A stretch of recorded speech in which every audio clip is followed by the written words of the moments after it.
Hello and welcome, beautiful people, to a brand new video on the ATG channel, as well as one of my final projects for my speech communication class.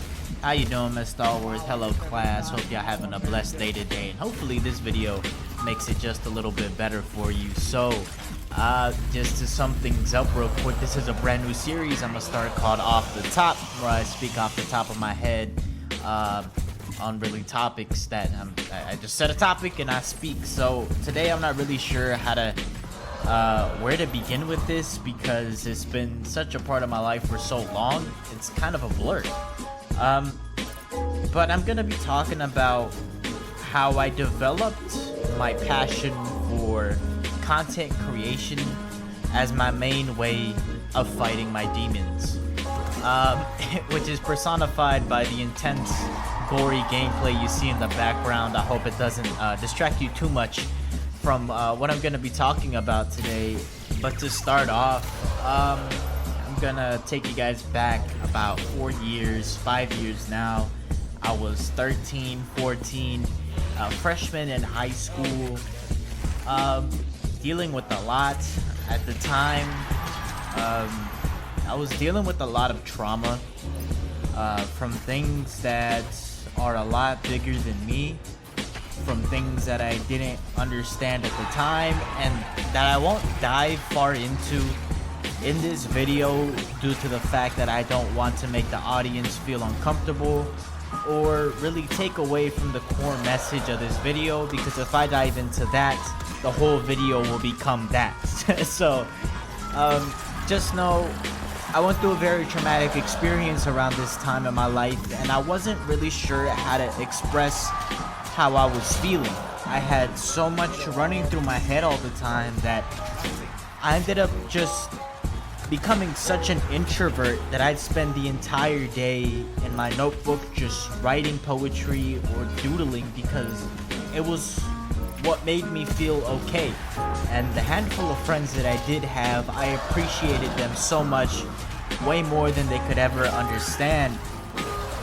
Even if we were distant friends, every relationship I valued, which really played into the fact of why that same year of freshman year of high school, a friend of mine decided to take his life. Edgar Garcia, rest in peace.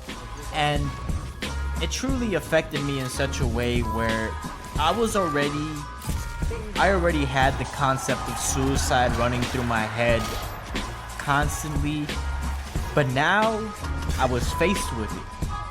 I saw the repercussions of it. I saw the following day how he was all over the news, how people were devastated, how a kid so young could decide his life is so meaningless that I might end it now.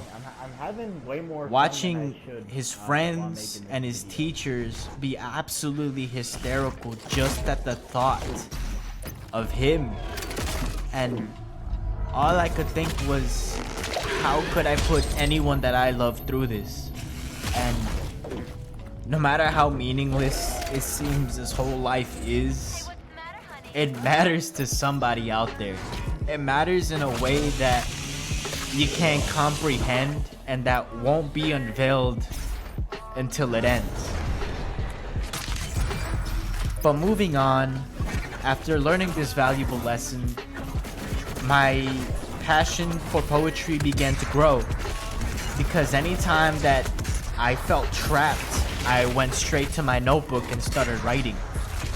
And eventually those poems turned into verses. And then a year later, I was in the studio for the first time with an amazing human being who also has been through so much mentally. His name is Pain Trip.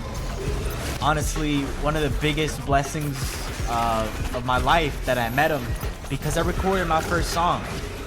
And luckily, I had a person like my older brother to tell me that that song was absolutely trash, but that we all start somewhere. And that what he really admired was that I was okay with putting myself in a vulnerable position, that I was okay with feeling uncomfortable, because by that point it was my reality. I hated how I looked. I hated how I felt. I hated how it seemed like I couldn't be like the other kids, that I couldn't communicate like everybody else because there was so much built up. So that same year of sophomore year, I ended up dropping 3 albums, each one with at least 10 songs and releasing singles in between. And honestly, like, every time that I go back and listen to some of these albums, I get emotional because it's all there. To me, I understand the context of everything. I lived through everything that I speak of. And even though I don't have the greatest following or the biggest following, the ones that I did manage to connect with through my music mean the absolute world to me. And today, they are the reason why I can't go a day without creating. They are the reason why I wake up thinking of new ideas for videos.